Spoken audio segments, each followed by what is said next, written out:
c'est important. Euh, Ce qui est conseillé éventuellement, c'est de prendre en charge cette obésité dès le jeune âge, c'est-à-dire à partir, je dirais, à partir de la naissance. Et je souhaiterais passer le message à toutes les familles et les mamans qui sont en direct de prendre en charge leur enfant dès le jeune âge avant que ce soit trop tard. Parce que Effectivement. Est-ce qu'on peut commencer? Oui. nous sommes quelque part responsables de l'obésité de nos enfants. Mhm. Donc vous l'avez dit, docteur Hassan Tazi, on détecte des cas d'obésité très jeunes. Mais à partir de quel âge peut-on réellement commencer un rééquilibrage alimentaire, pour ne pas dire régime, à ces enfants obèses pour qu'ils redeviennent dans les courbes de poids normal? Alors, moi, je pense si on parle d'enfants d'abord, je dirais que si on apprend aux enfants d'avoir une alimentation saine et équilibrée, je pense que ça, on a déjà commencé notre prévention de l'obésité. Euh, les mamans, les papas, nous-mêmes, excusez-moi, vous, tous ceux qui nous entendent aussi savent que ne pas prendre en charge son enfant au très jeune âge, et les conséquences risquent d'être néfastes par la suite. La deuxième, c'est nous-mêmes. C'est qu'on est à l'âge de l'adolescent ou adulte que les choses commencent à s'empirer parce qu'on a la facilité de sortir, la facilité d'accès aux calories à un prix dérisoire. Et vous arrêtez dans un marché, dans un souk, en ville, n'importe où, le peu d'argent que vous avez peut vous donner 1000, 1500, 2000 calories avec une grande simplicité. Et là, il faut motiver aussi bien les écoles, les administrations, l'État, le gouvernement, que nous sommes dans une situation qui est quand même assez critique en matière d'obésité. Donc, plus l'indice de masse corporelle est élevé, plus le risque d'avoir des problèmes de santé augmente. Ce sont les conséquences de l'obésité. Docteur, on distingue entre deux types d'obésité, l'obésité gynoïde et l'obésité androïde. Qu'est-ce que ça veut dire? Alors, gynoïde, ça reflète la femme et androïde, ça reflète l'homme. Gynoïde parce que la femme, quand il prend du poids, on sait qu'elle est différente de l'homme. Le poids, il est essentiellement au niveau ce qu'on dit, au niveau du ventre, au niveau du bassin surtout, ce qu'on a de la culotte de cheval chez la femme. Et l'homme, c'est l'inverse, c'est le ventre qui prend beaucoup plus de volume et le bassin est plus petit. Alors, et bien entendu, l'obésité androïde masculine est plus dangereuse parce qu'il y a une accumulation de graisse à l'intérieur du ventre qui fabrique beaucoup d'hormones extrêmement néfastes pour la santé de la personne. Docteur, est-ce qu'on peut dire que l'obésité est une maladie? Il est reconnu comme une maladie, pas seulement une maladie, mais une maladie chronique, comme la dialyse, les gens qui ont un problème rénal, comme les diabétiques, comme les hypertendus. Mais malheureusement, au Maroc, l'obésité n'est pas prise en charge parce qu'elle n'est pas encore considérée comme une maladie remboursable. Et ça c'est un problème national qui ne peut être géré au sein du Parlement. N'empêche que le coût de l'obésité est plus cher que n'importe quelle maladie. Alors, Parce que l'obésité va entraîner d'autres maladies. l'obésité, elle va entraîner en conséquence plusieurs maladies, comme le diabète, qui représente près de 6 millions au Maroc, comme l'hypertension, qui est l'une des maladies qui est la plus coûteuse au Maroc, comme le cholestérol, et pire encore, c'est que les études qui ont été faites dernièrement ont démontré que l'obésité peut provoquer le cancer. Je dis bien, le cancer, ça a été démontré, ce n'est plus à prouver maintenant. Donc, il y a plusieurs pathologies qui vont accompagner ou apparaître avec l'obésité. Et ce qu'on peut dire aussi, c'est que l'obésité a des conséquences sociales. C'est-à-dire les gens sont abandonnés, les gens sont dans une prison sans l'être réellement. Prenons l'exemple des patients que nous avons pris dans le défi de l'obésité. Eh bien, il y en a certaines qui ne sont jamais sorties. Il y a une dame qui dit, moi je regardais la pluie de l'extérieur, mais jamais je n'ai vu la pluie tomber sur moi. Donc il avait envie de voir cette pluie. Il y a des gens qui sont cloisonnés, cloîtrés, qui coûtent excessivement cher, aussi bien eux-mêmes, à l'entourage qu'à l'État. Pour donner des chiffres, l'obésité a coûté, après des études de l'Euro Commissariat au Plan, 24 milliards de dirhams. 24 milliards de dirhams pour le Maroc, c'est énorme. Cet argent peut servir à beaucoup de choses avant de le dépenser. Donc, l'obésité reste un problème mondial, un problème national, un problème sociétal et un problème personnel. C'est le plus grand problème de la santé de tous les temps, depuis l'existence de l'être humain. Donc, d'après l'OMS, l'Organisation mondiale de la santé, l'obésité se définit comme une accumulation anormale ou excessive de graisse corporelle qui peut nuire à la santé. Tout à fait. Vous avez donné les chiffres de l'indice de masse corporelle où il doit être situé pour parler de quel type d'obésité. Docteur, une fois qu'on a posé le diagnostic, pas seulement en se basant sur le visuel de la personne, en se disant cette personne est en surpoids, mais qu'on sait réellement où la positionner, comment est-ce qu'on prend en charge cette personne? Quelles sont les étapes à suivre? Alors, la meilleure prise en charge de l'obésité, c'est la personne elle-même. C'est pour ça que c'est pour la première fois le mot du défi de l'obésité a été exprimé au grand public, avec les médias et tout. J'en suis fier d'être plus ou moins l'inventeur, parce que je n'ai pas notion que ça a été pris en considération auparavant, aussi bien par l'OMS ou par une institution ministérielle. Maintenant, je peux dire que la première prise en charge de l'obésité ou l'excès de poids, c'est la personne. Il faut qu'on arrête d'accuser que les autres et nous, on n'est que victimes. Non, la première cause de prise de poids, comme vous l'avez défini par l'OMS, c'est l'excès de graisse. Cet excès de graisse ne tombe pas du ciel. Cet excès de graisse, on y est responsable. Ça veut dire qu'on a mangé beaucoup, qu'on n'a pas fait de sport, qu'on n'a pas fait beaucoup de choses. Donc, il ne faut pas accuser les autres, on doit s'accuser et on doit être pris en charge. Je vous donne une comparaison comme ça, vos auditeurs puissent nous comprendre. Le cancer, la personne est victime de cette maladie. L'hypertension plus ou moins, le diabète plus ou moins, une infection plus ou moins. Mais d'être obèse, vous êtes quelque part responsable de ce qui vous arrive.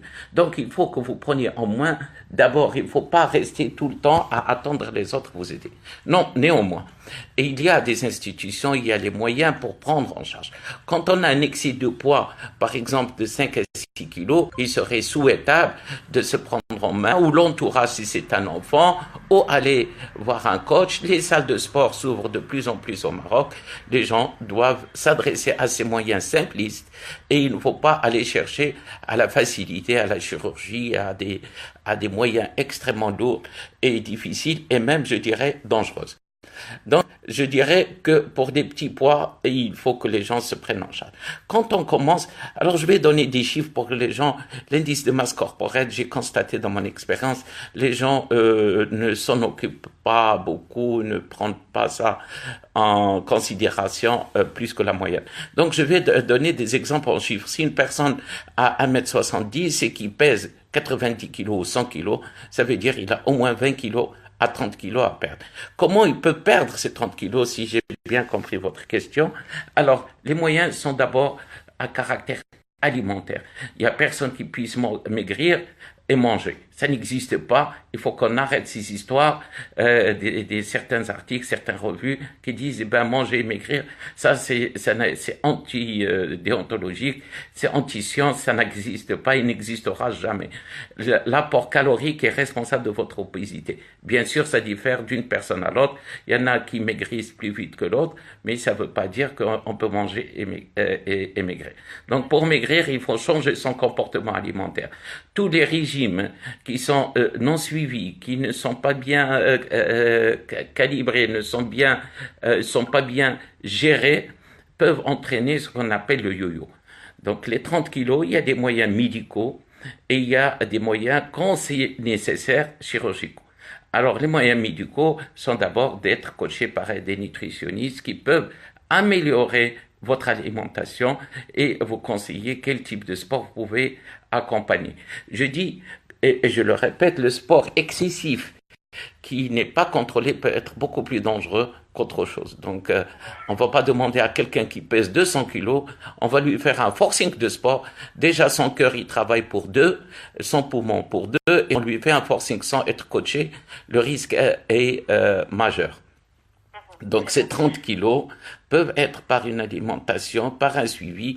Les moyens thérapeutiques, il y a des traitements qui sont donnés en comprimé, en injection, avec d'autres moyens. Parfois, et je dis parfois, ces 30 kilos, on a des difficultés entre 30 et 50 kilos, on est démoralisé, on n'arrive pas à réussir. Effectivement, la chirurgie peut rentrer en ligne s'il y a des moyens directs et pas indirects. Les moyens indirects, vous avez le ballon, vous avez l'anneau, vous avez la sleeve ou la réduction de la taille de l'estomac qu'on appelle la sleeve, et vous avez la dernière qui est le bypass.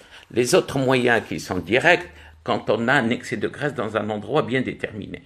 Là, la liposuction peut rentrer en ligne de compte et peut déloger définitivement cette masse graisseuse qui empoisonne la vie à ces gens. Docteur Hassan Sadi, nous avons avec nous un auditeur, c'est Tarek de la ville de Mohamedia. Bonjour Tarek. Bonjour docteur. Bonjour. Bonjour madame.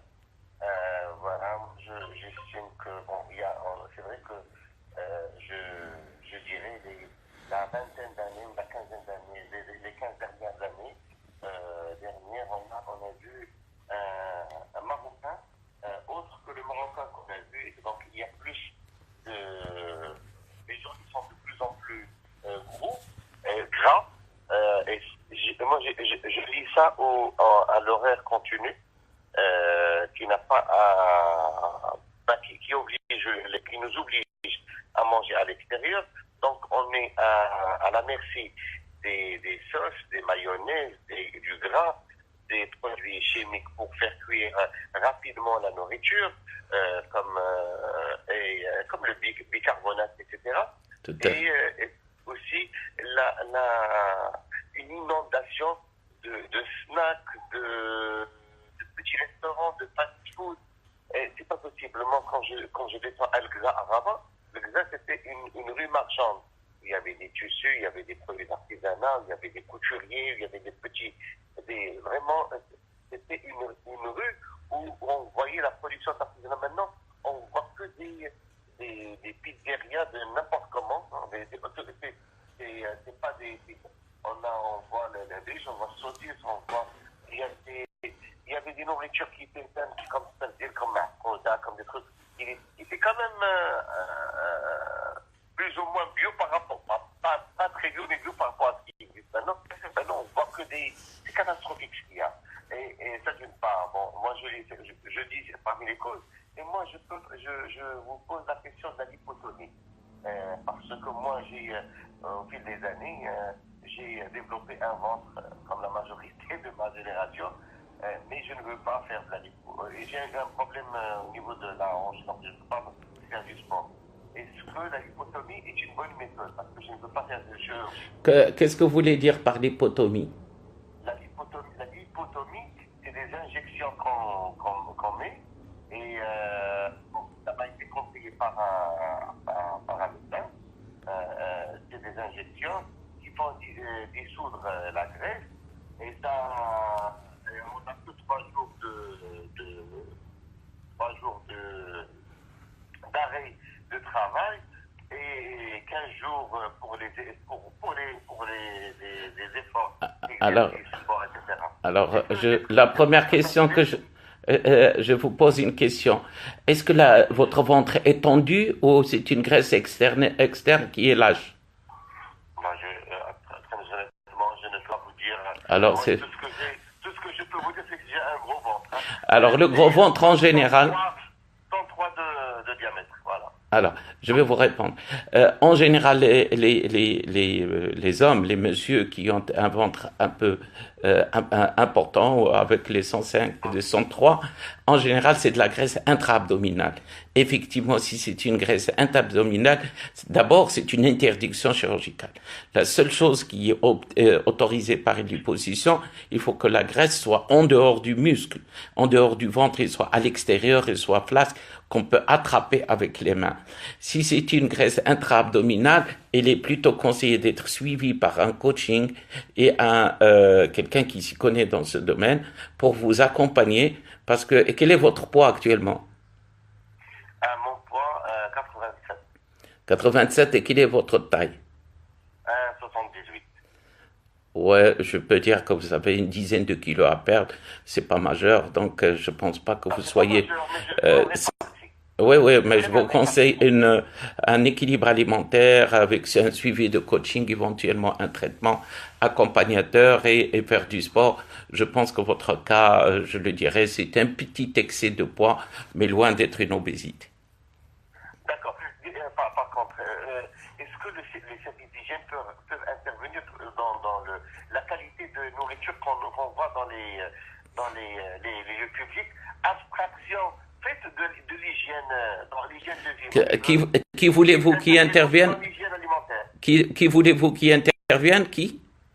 Les services d'hygiène ou vous, la société civile. Moi, certain. Ouais, votre question est à sa place.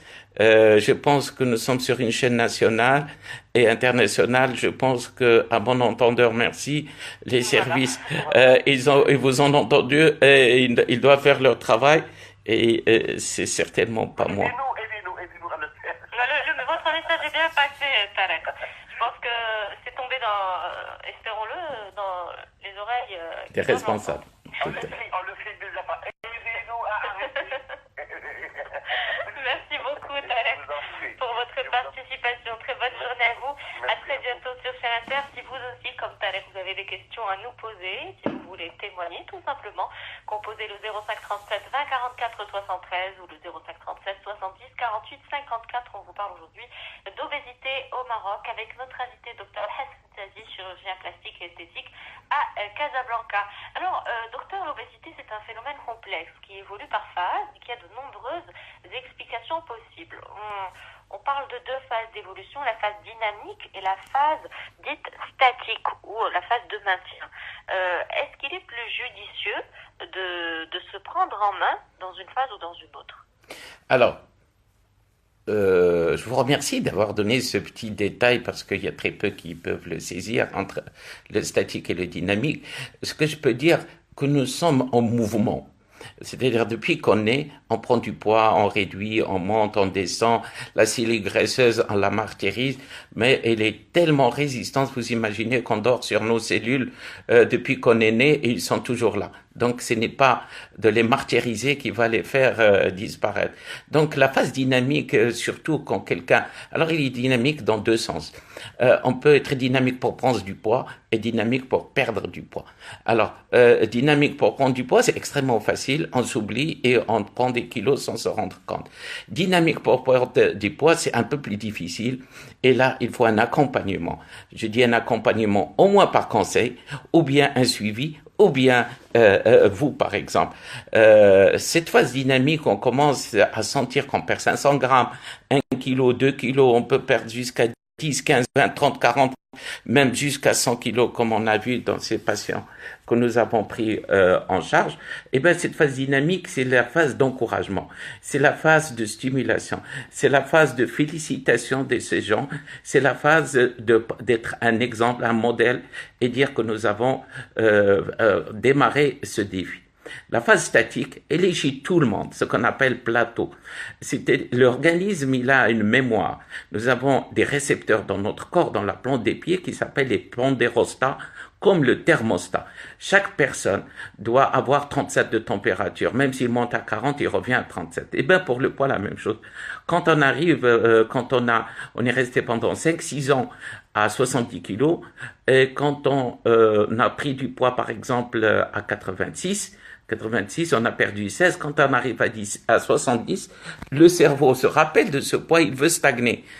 Donc cette phase statique, il faut l'adapter, l'adopter pour qu'on maintienne ce poids qu'on a tellement recherché. Parfois, la phase statique au plateau est elle-même élevée. Au lieu que ça soit 70, il est à 90.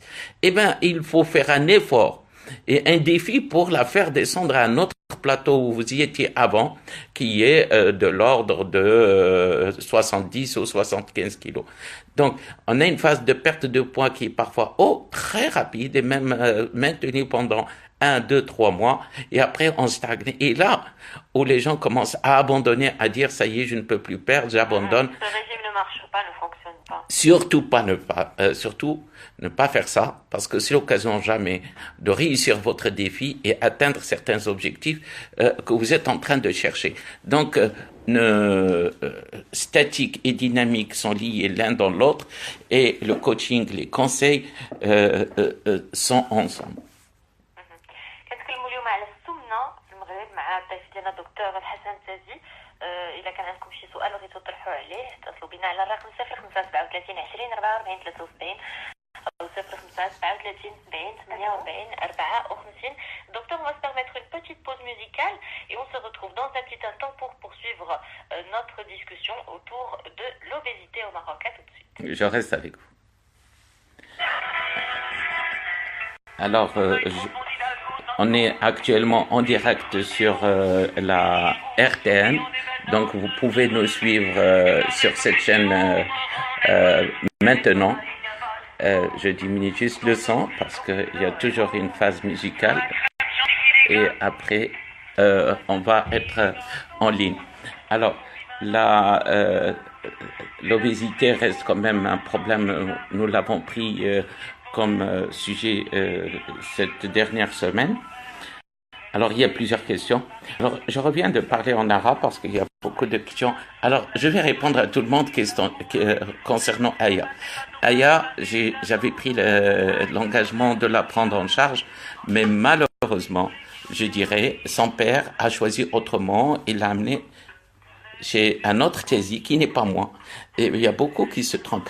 C'est pas moi Tézi Khalid ou Tézi Kerim. Moi, je suis Tézi Hassan. Et moi, je suis à Casa et pas à Rabat.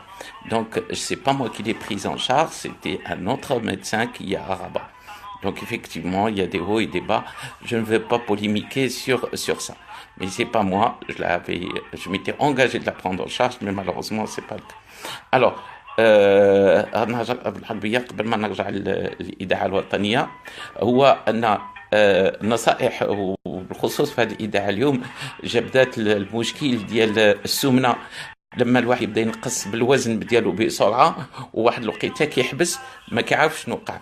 التحدي اللي كيكون في هذه الحاله اللي كنصح هو الواحد منين تيوصل لهذيك الدرجه اللي كيظن باللي انه ما بقاش كيضعف، هذيك هي الوقت اللي خصو يبقى شاد في راسو وخصو يزيد يضعف. انا نجاوب bonjour docteur, le prix de l'hyposition de l'entraînement, je ne suis pas obèse. Alors, comme j'ai dit plusieurs fois, désolé, je ne peux pas répondre sur le prix parce que Allah يحفظك يا رب الله يبارك فيك. Merci. احنا رجعنا على المباشر.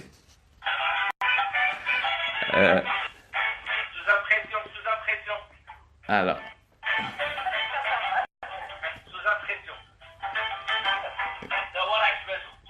Ah.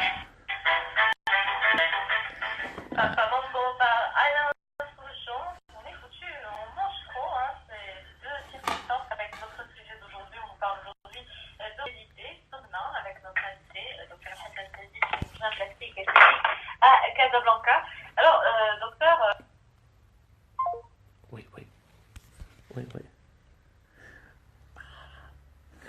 Je pense que le son est parti. J'attends le retour.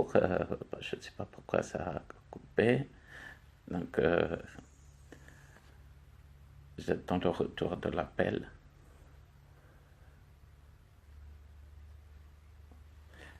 J'attends toujours parce que je suis en direct et j'attends que la RTM puisse me rappeler.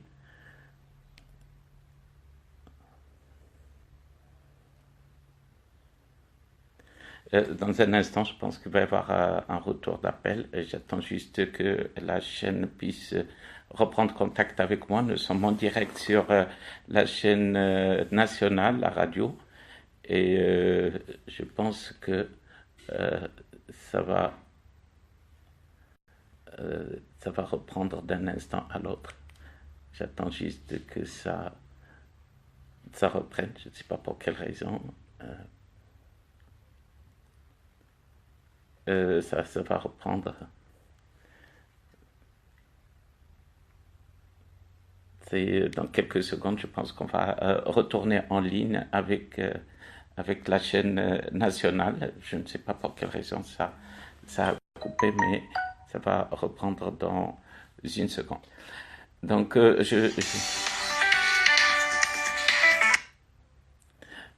je suis désolé à nos auditeurs, je ne sais pas pour quelle raison ça a coupé, mais je suis avec vous. صافي واخا بقى معايا ما تقطعش دكتور. Ouais.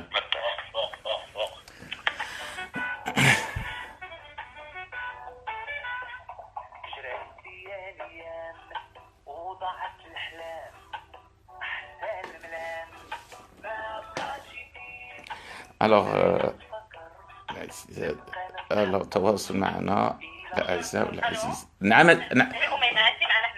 Donc, vous pouvez récupérer notre invité, Dr Hassan Sadi, chirurgien plastique et esthétique à Casablanca. Docteur, tout à l'heure, on écoutait la chanson d'Alain Souchon, Oui. Papa Mambo. Ah ouais, magnifique. Ça résume bien la situation. Exactement, je pense que le choix était magnifique. Alors, aujourd'hui, il est donc le défi de l'obésité au Maroc. Est-ce que vous pouvez nous parler un petit peu de cette émission? Alors, cette émission, on a commencé à en parler il y a pratiquement 7 ans avec le responsable celui de ZEM, et on avait commencé à prendre cas par cas pendant pratiquement 5 ans qu'on a suivi. Et on a constaté, depuis qu'on commençait à rentrer dans les foyers, que cette obésité était un martyr pour les familles, était un danger, mais qui tuait à petit feu. Les gens n'étaient pas au courant. Donc on commençait à dévoiler le malheur de ces malades obèses, et on rentrait avec eux dans leur vie privée, de voir qu'est-ce qui leur arrive, pourquoi certains ne partent plus à l'école, certains ne travaillent plus, pourquoi ils ont été rejetés par la société, pourquoi ils ne voyagent plus. Donc on avait compris que le mal était très profond et était dangereux. Et on s'est dit, eh ben ça suffisait pas de prendre un de temps en temps. Et on a pris la décision avec Madame Tazi, qui est responsable du projet, et on a sélectionné sur plusieurs dizaines, plusieurs centaines, je dirais, une dizaine de cas extrêmement difficiles. Certaines personnes qui n'ont jamais quitté leur foyer, certains qui ont été divorcés, certains qui n'ont jamais pu être opérés, certains jeunes qui n'ont pas voulu retourner à l'école, certains qui ont été renvoyés de leur travail. Donc on a pris des cas sur le territoire marocain de plusieurs villes à des niveaux sociaux différents. Mais on a pris essentiellement les gens qui n'avaient pas de couverture, qui n'avaient pas de moyens, ils n'avaient pas, même pour se faire opérer d'une visite, ils n'avaient pas les moyens ni les conditions. Donc on a pris des cas extrêmes dont certains disaient dans l'émission, on attendait en arabe Moul Amana di Amantou.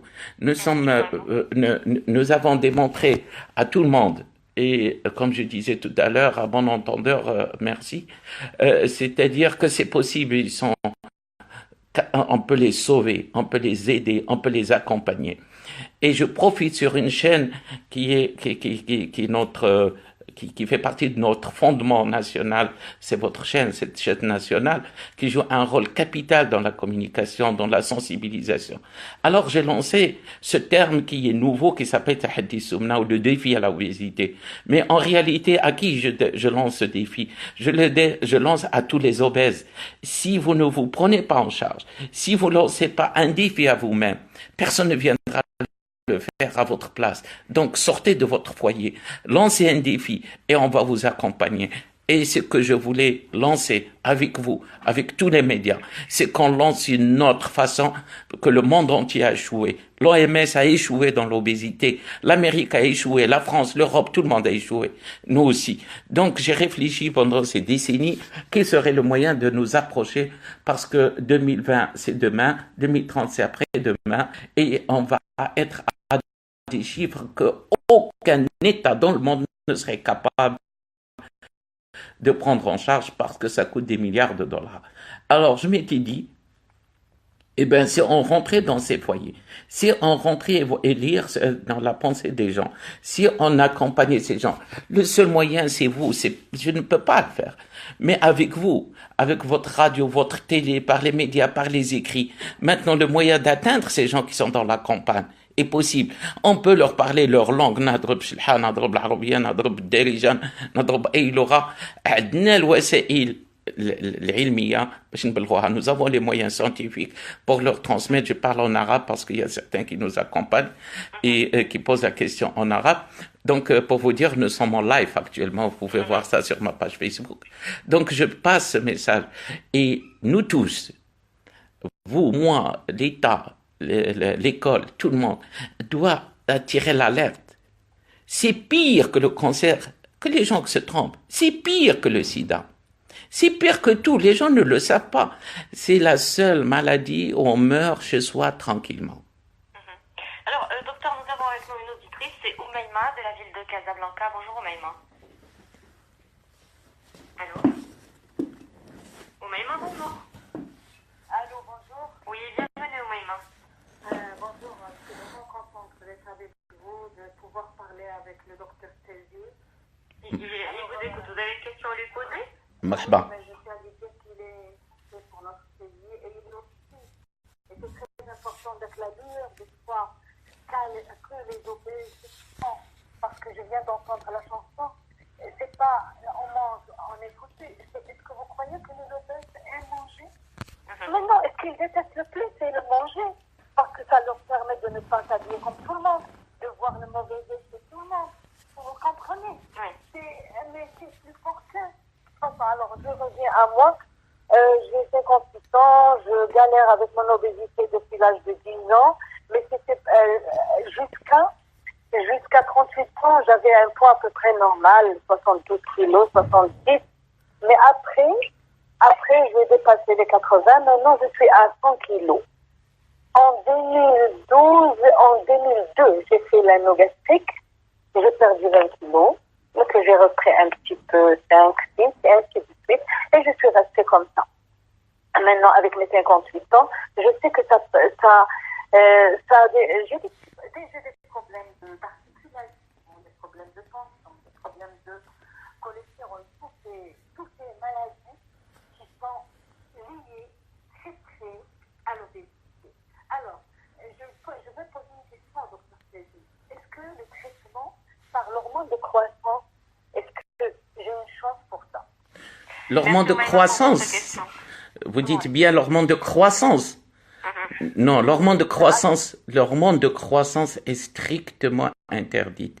L'hormone de croissance est une hormone qui ne se donne qu'à des patients qui ont un problème de croissance, qui est donné à des doses bien déterminées et tout ça. Les indications sont très limitées et avant de la donner, il y a toute une étude endocrinologie je pense que vous faites confusion entre l'hormone de grossesse et l'hormone de croissance. L'hormone de croissance. ACG, c'est pas. C'est l'hormone de grossesse, pas l'hormone de croissance. Ah, d'accord. L'hormone de grossesse, alors je vais vous l'expliquer très simplement. Rapidement, docteur, s'il vous plaît, il nous reste 3 minutes. 3 minutes. Alors, c'est comme la femme enceinte. Sans cette hormone, elle ne peut pas nourrir son fils. Alors, on l'utilise dans le même principe pour nourrir notre propre corps, puisque tous nos cellules graisseuses possèdent un récepteur de cette hormone. Je vous l'expliquerai plus longtemps une autre fois, mais les 3 minutes, je pense, je reviendrai vers vous pour la réponse. On réponse. va refaire une autre émission, il n'y a pas de problème. Mais si on peut répondre à Oumaima, est-ce qu'elle peut utiliser cette oui. Là, s'il est tombé enceinte, si c'est une femme, il en a eu toute sa vie. Depuis l'existence d'Ève et Adam, cette substance existe, elle est naturelle, elle est connue, une étude scientifique a été faite à la faculté médecine qui a prouvé cette efficacité. Moi-même, je suis l'homme qui a trouvé ce récepteur à l'échelle mondiale. J'en suis fier de vous l'annoncer. Merci, docteur. Merci beaucoup. Merci à vous, Oumaima, pour votre participation. Très bonne journée à vous. À bientôt sur Chaîne Inter. Merci, docteur, pour votre disponibilité, pour le temps que vous nous avez accordé, pour les informations que vous nous avez livrées également. Je rappelle que vous êtes docteur Hassan Tazi, chirurgien plastique et esthétique à Casablanca. Très bonne journée à vous. J'espère qu'on aura l'occasion de vous retrouver pour d'autres émissions. Merci pour vos auditeurs et merci pour le temps que vous m'avez accordé. Très bonne journée à vous. À bientôt sur Chaîne Inter. 9h passées de 59 minutes. الو Oui, الو oui, مرحبا. سيدي تبارك الله عليك.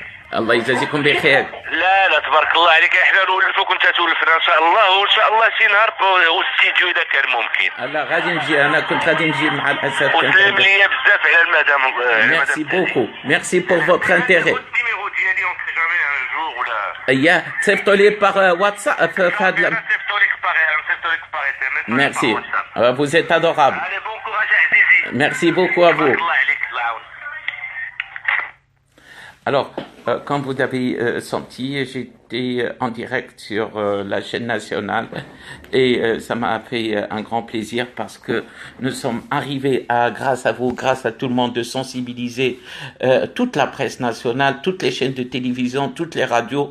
Donc, je pense que Paris gagnait, vous avez gagné, les gens qui ont excès de poids, on va s'occuper de vous, on va s'intéresser à vous, on va vous accompagner. Et ça, c'est quelque chose qui est, je ne croyais pas, un intéressement de toute cette presse pour nous. Alors, je dis à un certain monsieur qui était avec nous en ligne que l'émission était en français et que les mots vulgaires, il les gardait pour lui. Et d'ailleurs, je l'ai bloqué. Les gens qui sont avec moi en ligne, c'est des gens respectés, respectables. Et des mots vulgaires, il peut les garder parce que la langue française aussi est une langue respectable. Et il n'est pas question de vulgariser ou de dire des mots vulgaires. Surtout qu'il y a des dames respectées et respectables. Donc, comme vous avez imaginé, ce monsieur, sans dire son nom, est bloqué. Il ne pourra plus dire de vulgarité sur ce direct. Quoi qu'il en soit, je pense que c'est le moment de faire un bilan d'une semaine de presse. C'est un bilan hors du commun. Nous avons été suivis par des millions. Sinon, je n'ai pas encore fait les chiffres, mais je pense qu'on a même dépassé les dizaines de millions de personnes qui ont été sensibilisées. Le message est passé au ministère, au gouvernement, est passé à tous les Marocains. Je pense qu'on doit être جنود مجندة, nous devons être une armée contre l'obésité. وخصنا هذا التحدي ديال السمنة نكونوا كنا متوحدين عليه, لأن راه قايسنا وما عايقينش به, وهو اللي غادي يكون الفتاك لعدد كبير من الناس. غادي نحاول باش نجاوب على بعض الأسئلة إلا جبتم. Alors Fatima, bravo عليك تنتي, شكرا, ميرسي دكتور. واش كاين شي علاج لإزالة آثار الحب؟ غادي نديروا واحد الموضوع على الحبوب, ولكن كاين وسائل عدة على هاد الحبوب اللي يمكننا نمشيو لهم. Loubina, merci pour votre encouragement. بعد نهاية سيدي. شكرا نادية اللي هضرتي مع هذاك السيد اللي كنت هذاك بالفرنسي, واني نقول لك انه ما غاديش يبقى عنده حظ مره ثانيه باش يدخل معنا, واخا يبدل الكونت ديالو غادي نعاود نحيدوه, لان هاد الصفحه هي مخصصه للناس يكونوا مؤدبين ومحترمين. وكنشكرك على رد عليه, لان انا عندي الحق نجاوب بالفرنسيه بالانجليزيه, وهذه اللغات كلهم كنتقنهم وكنهضر بهم. التواصل هو معنى الثقافه, والثقافه ما يمكنش تحد غير في واحد اللغه. ما كرهتش حتى هي ندير مجهود, وحتى المزاغيه ما كرهتش حتى هي نهضر بها, ما عرفهاش مزيان, ما كنت نهضر بها حتى هي. الان احنا وصلنا لهذا المستوى, واللي اننا بوجودكم, بوجود هاد لي فان, لان لي فان ديال هاد لاباج راه روعتو كل شيء. ما كاينش اللي ما سيخيش الخبار, وما كاينش اللي ما عرفش, وما كاينش اللي ما فهمش. الان عندنا واحد المسؤولية أننا نحافظوا على العائلات ديالنا، على الأطفال ديالنا، على الأحباء ديالنا من هذا المرض الفتاك اللي هو السمنة. وأنا غادي نكون معكم في تواصل، لأن هذه لا أقول حرب، إلا بغينا نقولوها ولا لا ما كاين مشكل، ولكن غادي نوصلوا بها لشي نتيجة. كنتمنى أن كل ما تقال في الإعلام وكل ما قال في التلفزيون وفي الراديو وفي المكتوب، وهذا أولا كنشكر قبل كل شيء كل الإعلاميين اللي تواصلوا معنا وتعاطفوا معنا وتبعوا هذه الحالات، كنشكرهم شكرا جزيلا، لأن بلا بيهم ما يمكنناش نتواصلوا. وأنا متكل عليهم باللي أن غادي يوقفوا بجنبنا باش نوصلوا شي نتائج أكثر وأحسن إن شاء الله. السلام عليكم وإلى اللقاء في قريب إن شاء الله.